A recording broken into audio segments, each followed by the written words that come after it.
Okay, vacuum tube fans, it's K8BYP with the tube tester fired up, testing a legacy 1967 brand new 3-400 amperage tube, power grid tube. I'm going to set it up as grid driven instead of grounded grid. So I'm testing it to prove that that's possible.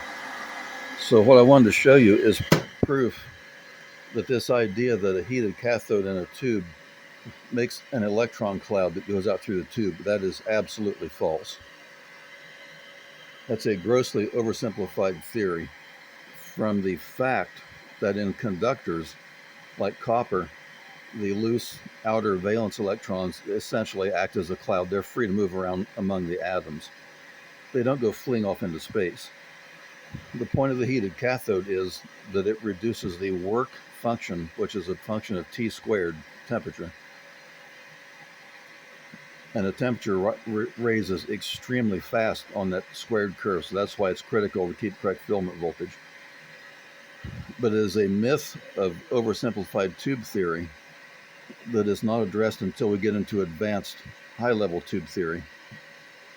That because the cathode's heated, that electrons are jumping off the cathode and spreading out. And to prove that, here's the grid voltage with only the filament applied and the fan, of course. That's a grid voltage on this tube, minus 1.5 volts, and that's across, I think it's about 10 k ohms. So 1.5 volts, 1.5 divided by 10,000 is 1, 2, 3, 150 microamp. A very small current.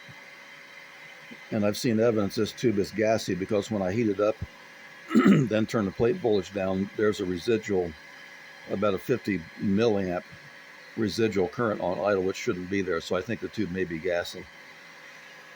So this shows that there are not massive electrons boiling off the cathode and going into the space inside the tube.